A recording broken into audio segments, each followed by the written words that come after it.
कार्यक्रम के पुण्यार्जक हैं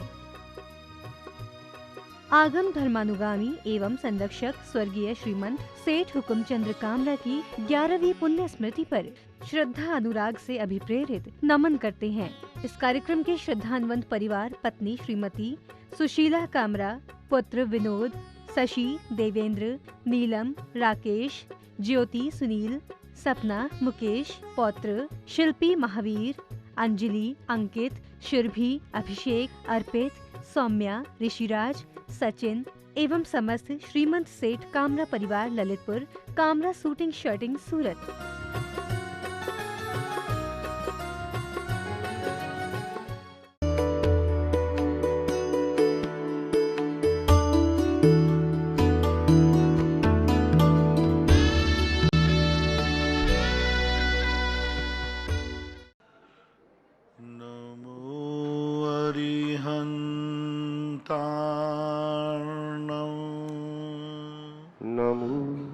नमो सिद्धाणं नमो आयर्याणं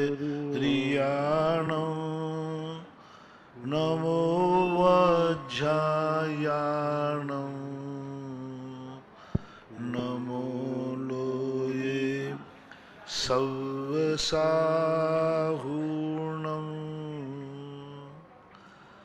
पंच परमेष्टि भगवान की जय। आचार्य श्री गुरुवर कुंद महाराज की जय। आचार्य श्री गुरुवर विद्यासागर महाराज की जय। परम पूज्य निर्यापक श्रमण मुनि पुंगाव श्री सुधासागर जी महाराज की जय। समस्त मुनि संघ की जय। आप लोगों की जिज्ञासा को देखते हुए आज भी हम लोग ऑनलाइन जिज्ञासा नहीं करें, सीधी यहाँ विराजित श्रावक श्रावकों की ओर से मैं परम पूज्य श्री के चरणों में त्रिबार कोटिशः नमोस्तु नमोस्तु नमोस्तु गुरुवर। और आज की प्रथम जिज्ञासा के लिए मैं आमंत्रित कराऊं ब्रह्मचारी श्री महावीर भैया जी अजमेर, और उसके बाद तैयार रहेंगी श्रीमती सुधा राजेंद्र जी मेहता थांदला।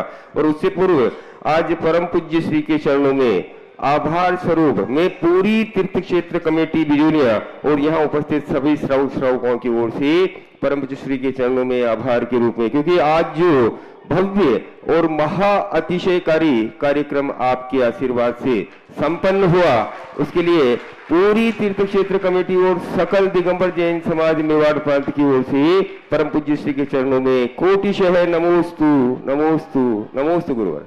जिज्ञासा रखें। महाराज श्री, ये तो बिजूलिया तपोदय की बात बोल रहे हैं। पूरा भारत आपका आभार मान रहा है कि आज लगभग हर पुरुष वर्ग ने कहीं ना कहीं मंदिर में या तीर्थ क्षेत्र पर अभिषेक किया। मेरा भाई महाराज जी थाईलैंड घूमने गया हुआ था, लेकिन वो क्योंकि 2-3 महीने पहले टिकट बन गया था, तो जैसे ही आपका प्रवचन उसको मैंने सुना, उसने तो पास में वहाँ मंदिर नहीं था, तो वो वहाँ से बैंकॉक 2 घंटे का रास्ता था फ्लाइट से, तो वो बैंकॉक आज जाके अभिषेक किया और आपको नमोस्तु बोला। और के अब महाराज श्री जिंदगी में कभी गलती नहीं होगी कि ऐसे विशेष अवसर पर मैं या तो तीर्थ क्षेत्र में या आपके सानिध्य में अभिषेक का करना चाहेंगे। नमोस्तु। मुझे खुशी है कि इस बार जो हमने लोगों के लिए एक नई दिशा दी, लोगों ने इस दिशा को श्रोधारी किया और आज पूरे भारत के मंदिरों में प्रातः काल से ही 10 लाख क्षण पर्व का जैसा माहौल था, ऐसा लोगों के समाचार आ रहे। जय हो। और तीर्थ क्षेत्रों में तो इतना उत्साह था, यहाँ तो मैं बैठा हूँ, चलो ठीक है, चांदखेड़ी के अंदर ज्ञानोदय में भी बहुत इतनी बड़ी भीड़, इतना बड़ा 11-11 कलश की 3 शांति धारा हुई चांदखेड़ी में। बताओ, अभी वहाँ तो कोई महाराज भी नहीं है, 11-11 लाख की 3 शांति धारा करके, और कितनी शांति धाराओं की लाइन लग गई। और आज नारेली के अंदर भी सुनने में आ रहा, सब तीर्थ क्षेत्रों पे सारी कमेटियों की हालत खराब है और लोगों के जो होटलों में दुनिया भर में घूमने जाते थे, जैन दर्शन ने एक आवाज पर अपना मुख बोला है। और आप ये भी पक्का है, जिन जिन लोगों ने आज का दिन तीर्थ क्षेत्रों पर धर्म व्यतीत किया है, उनके लिए आज 1 जनवरी तुम्हारे नए वर्ष के ऊपर मैं भी आशीर्वाद देता हूं, साल भर तुम्हारा मंगल हो, यह नया वर्ष तुम्हें मुबारक हो, और मेरा दोनों हाथ से आशीर्वाद, मैं उनके साथ साल भर आशीर्वाद भावना तक साथ में रहूंगा। जिन जिन लोगों ने आज का दिन भगवान का अभिषेक करके, भगवान का दर्शन करके तीर्थ क्षेत्रों पर व्यतीत किया है, और कामना है कि भविष्य में भी इसी प्रकार से ये जो जब तुम्हारे पावन दिन आए, अच्छे दिन आए, इनको उन पापमय स्थानों की अपेक्षा धर्ममय स्थानों पर व्यतीत करने का संस्कार डालें, और अभी से ऐसा माहौल बनाएं कि अगले साल के लिए हमारा किस प्रकार से, अगले साल के लिए अपन को किस प्रकार से तीर्थ क्षेत्रों पर ऐसे दिन मनाना है। और इस बार, पिछली बार का जो समय था, प्रातःकाल भी मैंने कहा था कि पिछली बार की 1 जनवरी मंगलवार से शुरू हुई थी और समापन भी मंगल को हुआ, और मंगल आप लोगों की दृष्टि से अच्छा नहीं माना जाता। आप लोग बोलते दुकान का मंगल आदि, तो व्यापारिक दृष्टि से बड़ा खतरनाक समय था पिछली साल का। और इस बार नया साल बुधवार से शुरू हुआ है, और बुधवार तो व्यापार के लिए तुम लोगों को मालूम ही है, अच्छा मानते हैं। और समापन इस साल का जो 2020 का होगा वो गुरुवार को होगा, यानी लोगों में जिस प्रकार की समस्याओं से गिर रहे हैं उससे उरल होंगे और अच्छे मार्ग की तरफ बढ़ेंगे। और इस बार बिजोलिया का जो कार्यक्रम आज केवल ज्ञान स्थली पे हुआ, ऐसा लग रहा था, जब आज ऐसा लग रहा है तो भगवान को जब केवल ज्ञान हुआ होगा उस समय का माहौल क्या होगा। जय हो। और आज कई बच्चे लोग अभी ललितपुर से अविनाश वगैरह कह रहे थे, महाराज जी ऐसा आनंद आया, एक कलश को लेकर जब पूरे क्षेत्र के भगवानों का अभिषेक किया और पूरे भगवानों पर जल धारा करने का मौका मिला, रोम रोम पुलकित हो गया है। वस्तुतः धर्म का वातावरण ही ऐसा होता है। देखो यहाँ आने वाला व्यक्ति हर तरफ से, सभी तरफ से, आज कल्पना करो 400-500 शांति धारा, 150, 300 तो सुबह पड़ी थी और 150 अभी शाम को पड़ी। कितने हो गए? 250 अभी थी, 250 पड़ी थी, लगभग 550 लगभग। अब एक शांति धारा में 5 नाम तो हैं ही, एक शांति धारा तो 5 नाम में 2500, यानी आज 2500 नाम मुझे पढ़ना पड़े। लेकिन मुझे गर्व है, मैं ना मेरा गला थका है ना मैं थका हूं, मैं तो 5 लाख नाम बोलने की भी हिम्मत करता हूं। क्योंकि कोई व्यक्ति यदि धर्म से जुड़ता है और उस धर्म से जो व्यक्ति जुड़ता है उसे धर्म का फल मिलना चाहिए, ऐसी मेरे अंदर की तहे दिल की आप लोग शांति धारा कर रहे थे और हमारा मन बहुत आह्लादित हो रहा था और भगवान से कह रहा था, भगवान ये जो शांति धारा कर रहे हैं इन सब का इस साल ऐसा होना चाहिए कि ये ऐसा मानने लग जाए कि पारसनाथ की तपोस्थली का क्या चमत्कार। और जिन जिन ने जहां जहां जो भी किया है सबके लिए मेरा बहुत बहुत आशीर्वाद। और यही मैं चाह रहा हूं कि तुम्हारे दुख के दिन नहीं, सुख के दिन धर्म स्थानों पर बीते। बस मेरा एक ही पूरे जिंदगी के प्रवचनों का एक सार है, मेरी जिंदगी भर की एक तमन्ना है, साधना है और भावना है कि हमारा जितने भी भक्त हैं उन सबके अच्छे दिन अच्छे स्थान पर बीते, अच्छा दिन अच्छे स्थान पर बीते। बुरे दिन की बात नहीं कह रहा हूं, अच्छा दिन, मान लो तुम्हारा जन्मदिन, जैसे 1 जनवरी, दिवाली, जो भी तुम्हारा अच्छा दिन आवे, जिसे तुम अच्छा दिन मानते हो, सबके अच्छे दिन किसी पापमय स्थान पर न व्यतीत होकर धर्ममय स्थान पर बने, ऐसी सबको सद्बुद्धि दे, सद्विचार दे। और आज के कार्यक्रम के लिए बहुत बहुत आज के आनंद की जय। बंधुओं, नमस्ते महाराज। चमत्कार प्रभु का नहीं, चमत्कार संतों का था। क्योंकि संतों ने अगर कृपा हमारे ऊपर नहीं बरसाई होती तो हम लोग अभिषेक शांतिधारा के महत्व को ही नहीं समझते। और आज इन्हीं संतों की कृपा से जन जन के पास तक शांतिधारा अभिषेक का महत्व समझ में आया और पूरे हिंदुस्तान में लोगों ने इस नव वर्ष को मनाने की विधा को, परंपरा को बदल दिया। होटलों और पिकनिक स्पॉटों को छोड़कर के प्रभु की भक्ति में रमा दिया। तो ऐसे संत शिरोमणि आचार्य गुरुदेव श्री विद्यासागर जी महाराज की उन्हीं के आज्ञानुवर्ती शिष्य निर्यापक मुनि श्रमण श्री सुधा सागर जी महाराज की। बंधुओं, बहुत सारी जिज्ञासाएं हमारे बीच उपस्थित हैं। आज ऑनलाइन ना होकर के डायरेक्ट सामने बैठे हुए भक्तों के द्वारा है। जिज्ञासा श्रीमती सुधा राजेंद्र जी मेहता थादला, इसके बाद तैयार रहेंगे सिद्धार्थ जैन सोगानी अशोकनगर। माइक। नमस्ते महाराज जी। महाराज जी, मैं आलाप पद्धति ग्रंथ का स्वाध्याय कर रहा था। उसमें एक गाथा आती है, गुण विकारा पर्यायास्ते, और उसका टीकाकार अर्थ निकालते हैं कि गुणों के विकार को पर्याय कहते हैं। और आचार्य श्री के इस विषय में प्रवचन सुने थे ऑनलाइन, तो उसमें आता है कि गुणात्मक विकार को पर्याय कहते हैं, गुणों में विकार नहीं होते हैं। तो ऐसे में वो जो टीका है वो गलत मालूम पड़ती है, तो फिर हम किस टीका से स्वाध्याय करें? नहीं, वो सब की है। गुणों की विकार विकार बुराई नहीं लेना। विकार का अर्थ है विशेष कृति, विशेष कार्य। यानी जो अभी द्रव्य, जैसे अपने पास गेहूं है, गेहूं को आप गुण मान लो। अब गेहूं की आपने पुड़ी बनाई तो गेहूं का विकार है, तो विकार वहां बुराई से मतलब है कि गेहूं का विशेष व्यंजन, विशेष कार्य को वहां विकार कहा गया। विकार का अर्थ बुराई नहीं लेना, गंदापन नहीं लेना। विकार का अर्थ होता है विशेष। यानी गुण अभी सामान्य रूप में था, अब उसने, गेहूं अपना सामान्य रूप में था, उसने पुड़ी का रूप ले लिया। गेहूं सामान्य में रूप था, उसने रोटी का रूप ले लिया। तो अब ये विकृत रूप है कि विशेष रूप है? गेहूं है, गेहूं से रोटी बन गई, तो ये गेहूं का विकृत रूप माने कि विशेष रूप माने? विशेष रूप मानना पड़ेगा। तो जो गुणों के विकार को वहां पर्याय कहा है, तो संस्कृत में विकार आने बुराई ही नहीं होती।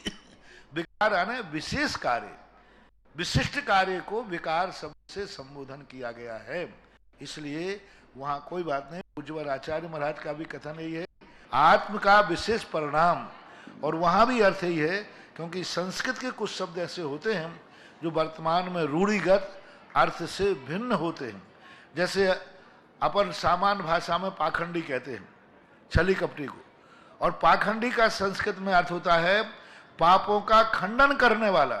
साधु का नाम पाखंडी होता है।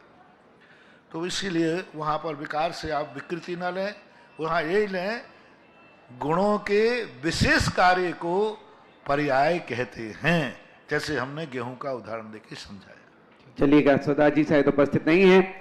आगे तैयार रहेंगे अनूप जैन सागर, और इसके बाद तैयार रहेंगी सुधा सागर बालिका छात्रावास सांगानेर में अध्ययनरत बहने में से कुमारी आस्था जैन। नमोस्तु महाराज जी, मेरे इष्ट गुरुदेव आपके चरणों में बारंबार नमोस्तु। महाराज जी, मेरा ये प्रश्न है कि स्वाध्याय से संबंध है। जब हम स्वयं अकेले स्वाध्याय करते हैं तो उसका फल अलग रहता है, और यह हम सामूहिक परिवार के साथ स्वाध्याय करते हैं उसके फलों में, दोनों में अंतर रहता है या एक समान रहता है? सामूहिक स्वाध्याय का ज्यादा महत्व होता है, क्योंकि में एक से दो मत हो जाते हैं, दो विचार हो जाते हैं, और उस पर वो दूसरा व्यक्ति अपन को शायद कुछ अलग ढंग से दे दे। तो स्वाध्याय जितना ज्यादा लोगों के बीच में डिस्कशन के साथ होगा, वो ज्यादा बेहतर महत्व लगता है, बशर्ते अकेले की अपेक्षा। नमस्ते। आगे तैयार रहेंगी श्रीमती सुश्री पायल जैन धनगांव। मेरे परम उपकारी गुरुवर के चरणों में बारंबार नमस्तु। गुरुवर, मेरी जिज्ञासा यह है कि जो स्तोपदेश में 51 गाथाएं हैं, प्रत्येक गाथा में आत्मा के बारे में बताया गया है। आचार्य श्री पूज्यपाद स्वामी ने प्रत्येक गाथा में आत्मा के बारे में बार बार ही क्यों बताया है? क्योंकि आत्मा से ही तो सब कुछ जुड़ा है। देखती है आत्मा, खाती है आत्मा, सुनती है आत्मा, बोलती है आत्मा। जो कुछ भी दुनिया में है सब आत्मा का तो राज्य है। आत्मा निकाल दी जाए तो रामायण में से यदि राम निकाल दिया जाए तो क्या बचेगा? रामायण में से यदि राम निकाल जाए तो रावण बचेगा। तो जब नाम ही रामायण है तो राम की तो चर्चा बार बार होगी। इसी प्रकार इस सारी सृष्टि दुनिया में आत्मय है। आत्मा ही सब कुछ है, आत्मा के लिए ही सब कुछ है। जितना भी जो कुछ भी है सब आत्मा के लिए, और आत्मा ही सब कुछ करने वाली है। इसलिए समस्त द्रव्यों में आत्मा जो जीव द्रव्य है वह इन सब का मालिक है। आत्मा शक्तिमान भी है, आत्मा के लिए सब हैं, आत्मा किसी के लिए नहीं है। जैसे शास्त्रों में आता है, तत्वार्थ सूत्र में तुम लोगों ने पढ़ा होगा या पढ़ेंगे कि प्रत्येक द्रव्य जीव पर उपकार करता है। धर्म द्रव्य का उपकार है, जीव को चलने फिरने में सहायक, उद्गल भी ले लेना। अधर्म द्रव्य का सहाय तो रुकने के लिए, आकाश द्रव्य का सहाय अवगाहन के लिए। जब जीव की बात कही तो जीव के कह दिया परस्परोपग्रो जीवा नाम। जीव किसी पर उपकार नहीं करता, जीव जीव पर उपकार करता है, और सारे द्रव्य जीव पर उपकार करते हैं। इसलिए आत्मा बलवान, शक्तिमान और सब कुछ दुनिया में आत्मा के लिए है, इसलिए आत्मा की चर्चा कर दी जाती है। ऐसा आगे तैयार रहेंगे ऋषभ जैन, सौगानी, अशोकनगर।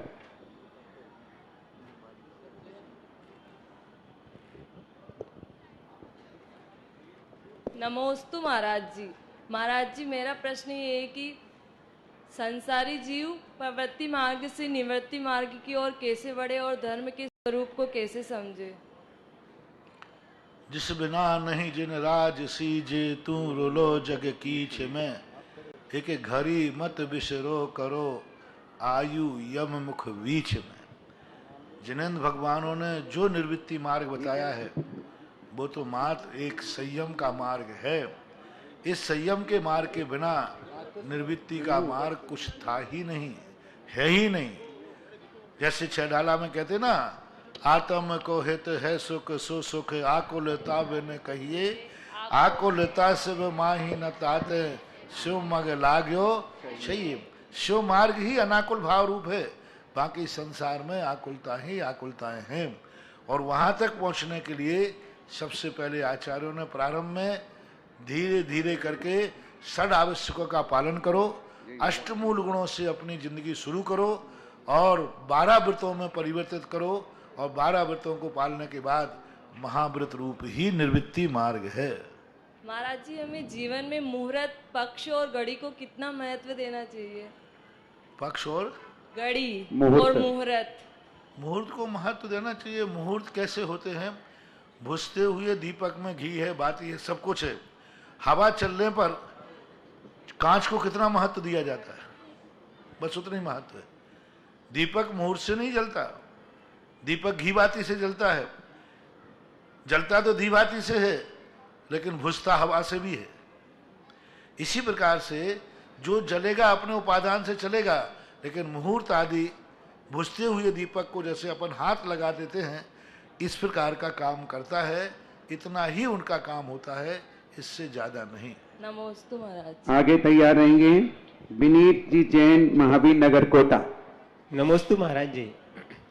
महाराज जी, चूंकि ये कार्यक्रम इस समय देश विदेश में लाखों लोग सुन रहे हैं, तो मैं एक मेरी भावना व्यक्त करना चाहता हूँ। जैसा कि सबको पता है, अशोकनगर में गुरुदेव के 2 चातुर्मास हो चुके हैं और एक ग्रीष्मकालीन का अवसर भी प्राप्त हुआ है। तो मेरा ये कहना है कि इन 3 अवसरों पर भी हम लोग जितना गुरुदेव का लाभ नहीं ले पाए, वो लाभ आज हम घर बैठे जो ऑनलाइन और जो टीवी से जो लाइव प्रसारण हो रहा है उसके माध्यम से ले रहे हैं। तो मैं अपनी ओर से उन सब पुण्यार्जकों को बहुत बहुत धन्यवाद देना चाहता हूं, जिनके कारण हम पिछले 5-7 वर्षों से गुरुदेव के नवीन चिंतन का पूरा लाभ ले रहे हैं। और ये लाइव प्रसारण तो 2013 में गुना चातुर्मास से शुरू हुआ था, लेकिन उसके भी पहले 2010 के टोंक चातुर्मास से गुरुदेव के प्रवचन रात को 9:40 से 10 तक शुरू हुए थे। तो उसके लिए मैं विशेष रूप से जो अहमदाबाद के विनय जी हैं उनका विशेष आभार व्यक्त करना चाहता हूं, क्योंकि पिछले 10 सालों में जो हमने गुरुदेव के पूरे चिंतन का सार है वो घर बैठे सुना है।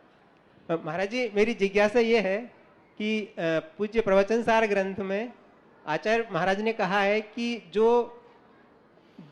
जो आत्मा को द्रव्य, जो अरहंत को द्रव्य गुण और पर्याय से जानता है वह आत्मा को जानता है और उसका मोह विलय को प्राप्त हो जाता है।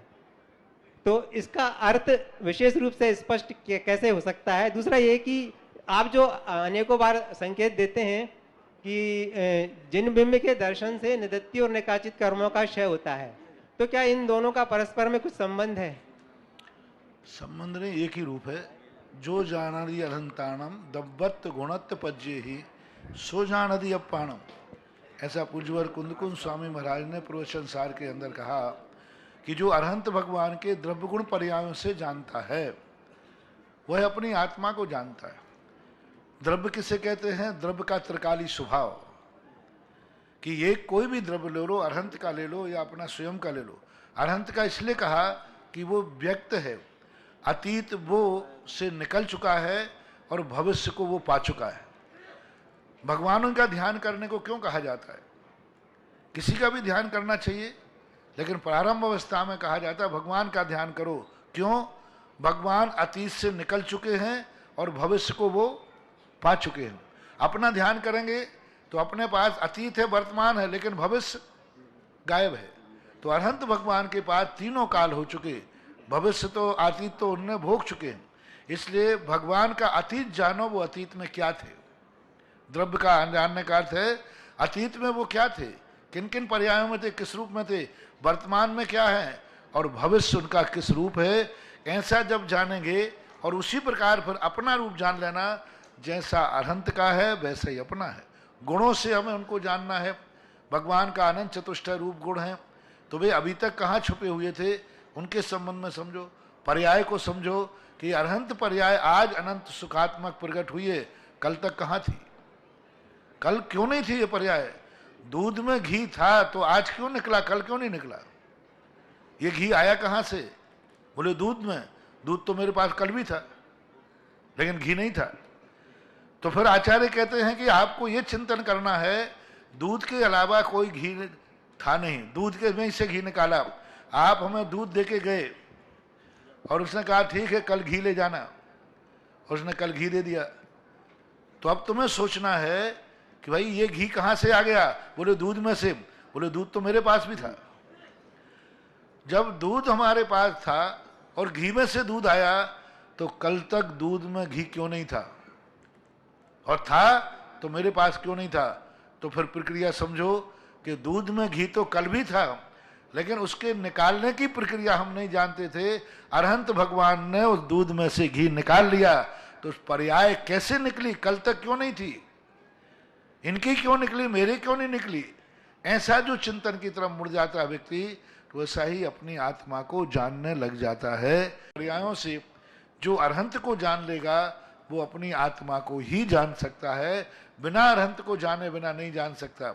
और निधत्त निकाचित कर्मों का क्षय तभी होता है जब हम भगवान के द्रव्य गुण पर्यायों को जान करके और वैसा ही अपना स्वरूप जान लेते हैं, उस समय निधत्त निकाचित कर्मों का क्षय हो जाता है। आगे तैयार रहेंगे श्रीमती सुशीला पाटनी आरके, मार्बल, किशनगढ़। मेरे आराध्य गुरुवर के चरणों में त्रिवन नमोस्तु नमोस्तु नमोस्तु। हे मुनिवर, मेरी जिज्ञासा यह है कि हमें इस संस्थान में पढ़ने का मौका मिला, यह तो आपका उपकार है, आपका आशीर्वाद है, परंतु जो हमें गोद लेते हैं 5 साल को, 1 साल को, उन सब का उपकार हम कैसे चुकाएं?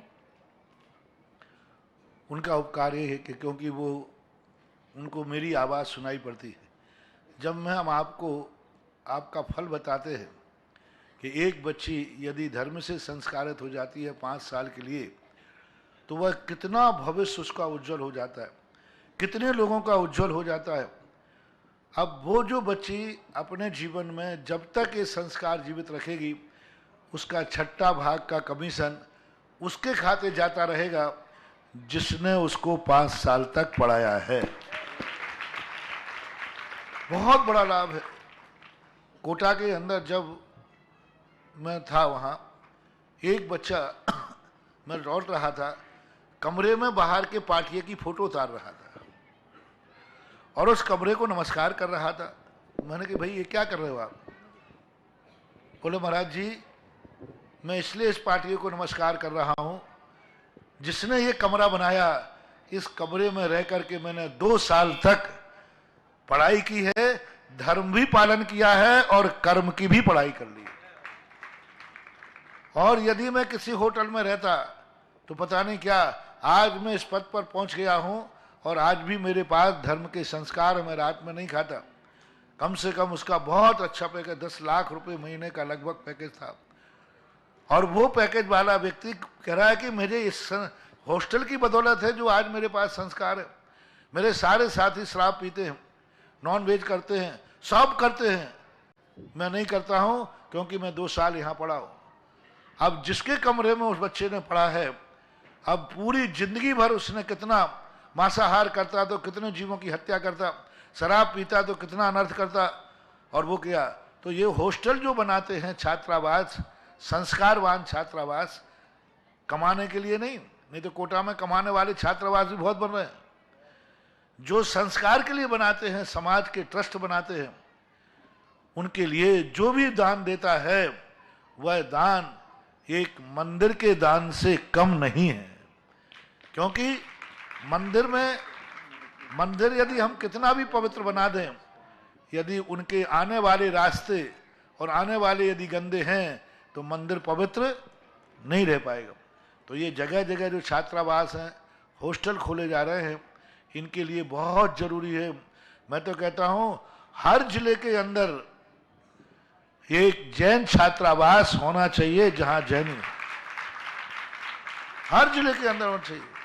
क्योंकि सबसे ज्यादा, क्योंकि आज नहीं पढ़े तो बात बनती नहीं है, और पढ़ते हैं तो संस्कार, और ये जो नया सिस्टम आपका शुरू हुआ है, ये तो जैन समाज के लिए एक बहुत बड़ा वरदान सिद्ध है।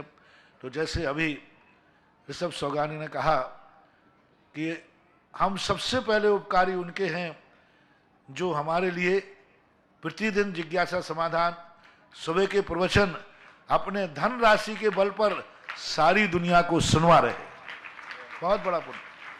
मैं कितना सुना सकता था, मेरी आवाज तो कितनी, एक पंडाल तक जितने सामने आएंगे, लेकिन कितना बड़ा पुण्य है जो महीने बाद जो दातार ये जो लाइव टेलीकास्ट करते हैं, सुना, इनके पुण्य की कल्पना करो कितनी है।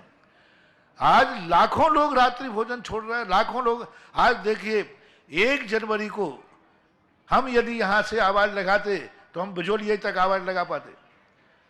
एक सारे भारत के लिए मैंने आवाज दी कि 1 जनवरी को सबको धर्म की तरफ मुड़ना है, और 3 दिन के प्रवचनों ने सारे विश्व ने अपना रास्ता मोड़ दिया। ये श्रेय उनको जाएगा जो इनके जो टेलीकास्ट करा रहे। आज विदेश में रहने वाला अभी महावीर ने कहा, वो घूमने गया था, जैसे ही पता चला कि महाराज ने कहा 1 जनवरी के दिन जरूर भगवान के लिए, तो विदेश में प्लेन में बैठ करके दूसरे शहर में जाकर भगवान की पूजा करके आया। ये पुण्य किसको जाएगा? विदेश में मेरी आवाज कैसे पहुंचती? ये जो लाइव टेलीकास्ट करते हैं, ये जो दातारों के लिए, जो जिन पैसों से अच्छे कार्यों के लिए, दिन भर चैनल तो चलते ही रहते हैं, पाप के चैनल खूब चल रहे हैं, पापियों के चैनल खूब चल रहे हैं, राग द्वेष के चैनल खूब चल रहे हैं, हंसी मजाक के चैनल खूब चल रहे हैं, मनोरंजन के चैनल खूब चल रहे हैं। दिन भर टीवियों में बता दे कुछ ना कुछ तो चलता ही रहता है। लेकिन धर्म की आवाज उठाने वाले चैनलों पे जो ये देते हैं, ये बहुत बड़ी देन है। इसलिए दातार जो इन छात्रावासों को, आज आपके 2 साल हुए, बच्चों के छात्रावास को 20-25 साल हो गए। रजत जयंती है इस बार उनकी। 25 साल के अंदर जहां जहां बच्चे लोग प्रवचन करने जाते हैं साल भर में, वो सारा से उनको जाता है जो हॉस्टल में बच्चों को गोद लेते। इसलिए सारी समाज जो कर रही है, बस आप लोगों को यही करना है कि समाज जब इतना कर रही है तो इनके किए हुए का आपको उपकार चुकाना है। यानी जिस उद्देश्य से मैं अथवा समाज आपको पढ़ाने का भाव कर रहे हैं, वैसे संस्कार आपको लाना है, वैसा आपका मन होना चाहिए, वैसा आपका वचन होना चाहिए, वैसे आपके काय के आचार विचार होना चाहिए। आपको एक ही बात होना चाहिए कि समाज और मेरा गुरु मुझे इतनी पढ़ाने की चिंता कर रहा है, तो जैसा मेरा गुरु चाहते हैं वैसा हम बन के दिखाएंगे, और जो समाज चाहती है वैसा हम करके दिखाएंगे, तो तुम्हारा यह उपकार चुक जाएगा। बंधुओं, बहुत महत्वपूर्ण बात महाराज श्री ने कही। मैं आपसे कहना चाहता हूं कि बालिका छात्रावास कोई मामूली बात नहीं। ये बालिकाएं ज्ञान अर्जन करेंगी, दुनिया में प्रवचन करने भी जा सकती हैं। पहली बात तो अपना परिवार सुधारेंगी, जिस घर में रहती उसमें संस्कार पहुंचेंगी। दूसरी बात, अगर हो ना सके, जिसने आपने दान दिया, एक बालिका को गोद लिया और वो कहीं हारिका बन गई, तो आपका जीवन तो वैसे ही सार्थक हो गया।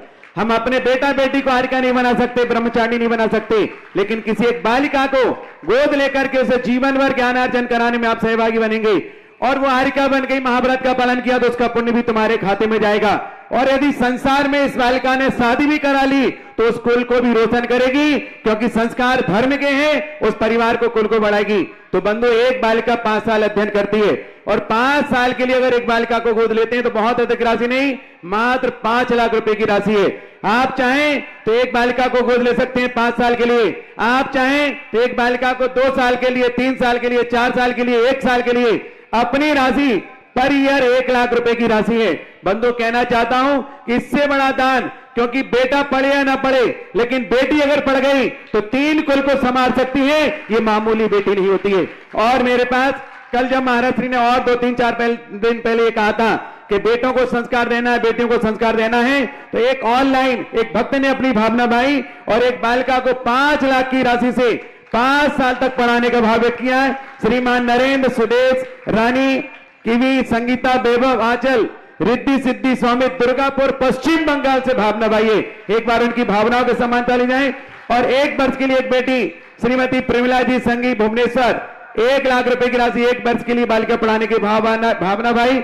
आप यहाँ इतने लोग बैठे, अगर आपके भाव हो तो आप भी बालिकाओं को गोद ले सकते हैं। और ऑनलाइन जो लोग सुन रहे हैं अपनी भावनाओं को यहाँ पर प्रेषित कर से और प्रेषित करके अपनी भावनाएं प्रेषित करेंगे, ताकि आपकी ओर से भी एक बेटी यहाँ पर ज्ञान अर्जन करेगी। और 1 नहीं 3 को अगर हारिका बन गई तो पूरे संसार को तारने का मार्ग दिखाएगी। ऐसी भावना से अपने नाम प्रेषित करेंगे। और अगली जिज्ञासा के लिए जैसा मैंने पुकारा था, जब बात आई थी किशनगढ़ के अंदर छात्रावासी बालिकाओं का, तो हमने छात्रावास के लिए बनाने का आशीर्वाद दे दिया। तो मैंने कहा भाई बच्चियों का छात्रावास बन गया 5 मंजिल का, तो हमने कहा 20 पंचे 100 बच्चियां आएंगी तो काम हो जाएगा, छात्रावास बन गया। अब समस्या ये आ गई, जो कहते हैं महाराज आजकल के बच्चे बच्चियों को कैसे सुधारा जाए, वे सुधरने नहीं चाहते। और मेरे सामने समस्या है कि बच्चे बच्चियां सुधरना चाहते, उनके बाप और मम्मी सुधारना नहीं चाहते, समाज सुधारना नहीं चाहती, समाज उलाहना देती है महाराज आज की युवा पीढ़ी बिगड़ रही है, मैं गारंटी लेता हूं युवा पीढ़ी को मैं संभाल लूंगा, आप उनकी व्यवस्था कीजिए। अब देख लिए छात्रावास अभी बन के तैयार नहीं हो पाया, इस साल महीने भर में वहां तैयार, और बन के तैयार हो नहीं पाया, और छात्रावास 2 साल में हाउसफुल हो गया। अब तीसरी साल हम बच्चियों कहां रखें, आकाश में।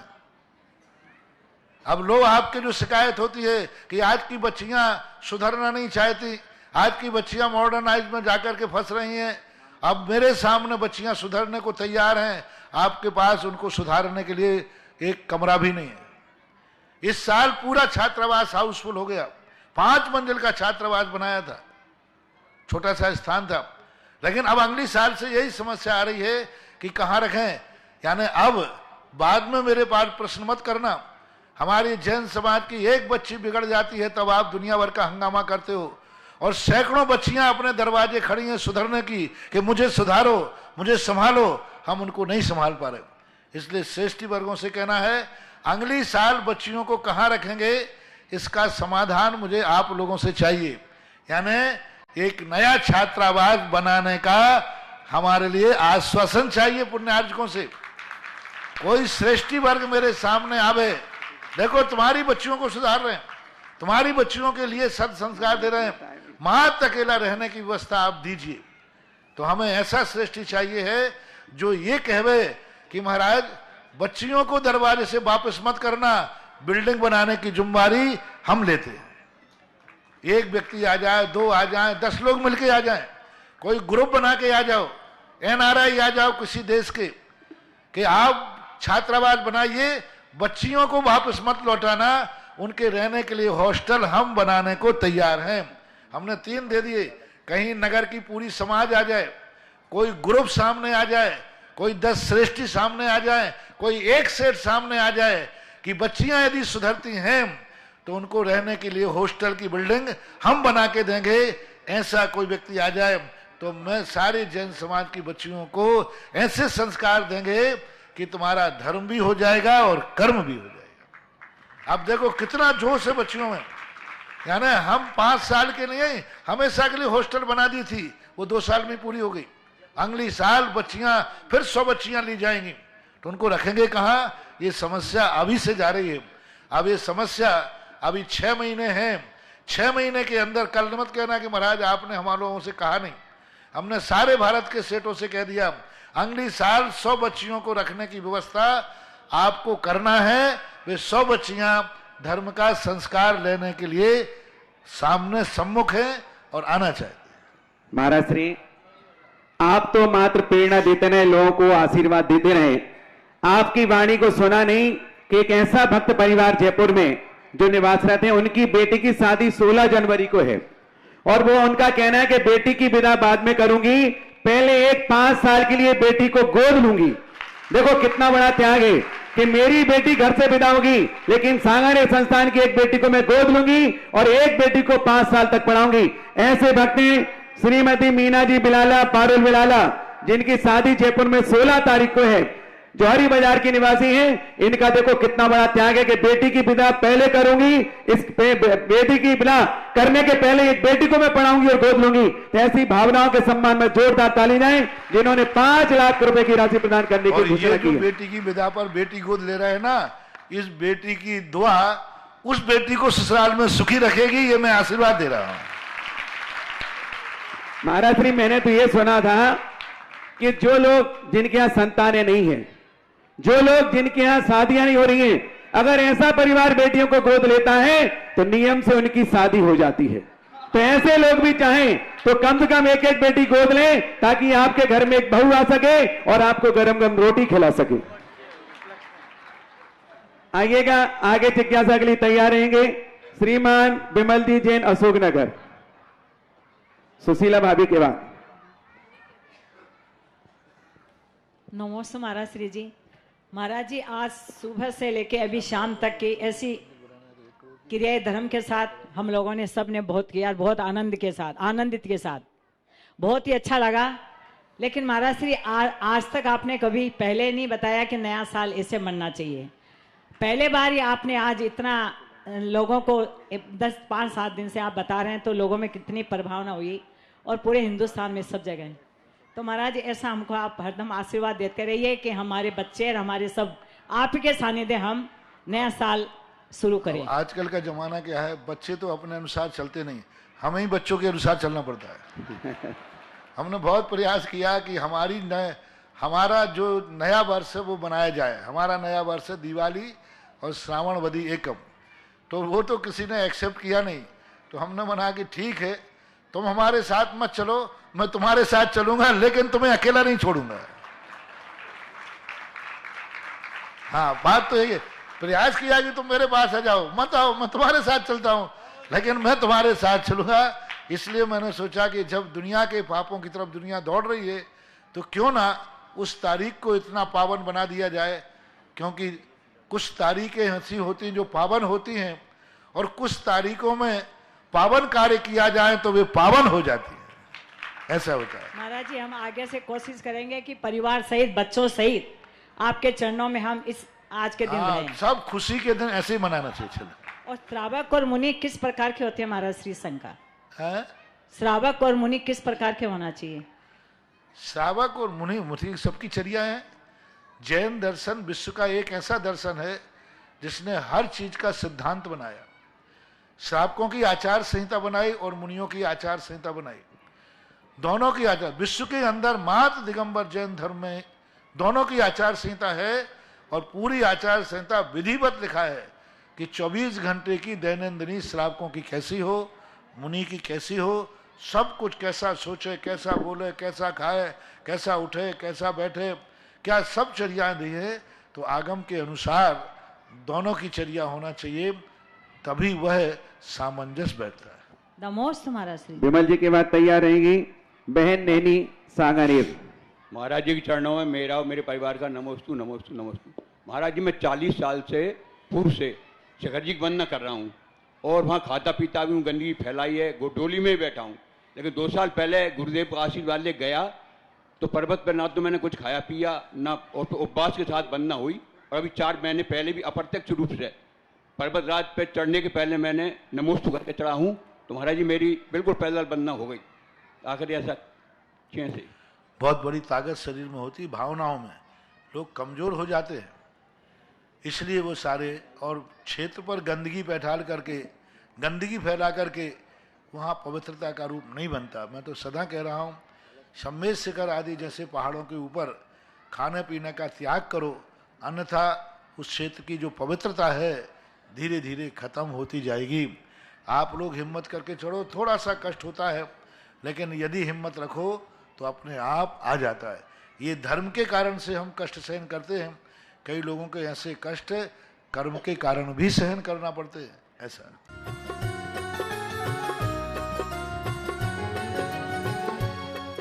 इस कार्यक्रम के पुण्यार्जक हैं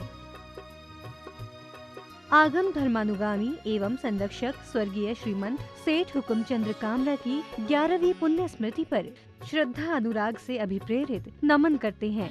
इस कार्यक्रम के श्रद्धान्वित परिवार पत्नी श्रीमती सुशीला कामरा, पुत्र विनोद, शशि, देवेंद्र, नीलम, राकेश, ज्योति, सुनील, सपना, मुकेश, पौत्र, शिल्पी, महावीर, अंजलि, अंकित, शुरभि, अभिषेक, अर्पित, सौम्या, ऋषिराज, सचिन एवं समस्त श्रीमंत सेठ कामरा परिवार ललितपुर, कामरा शूटिंग शर्टिंग सूरत।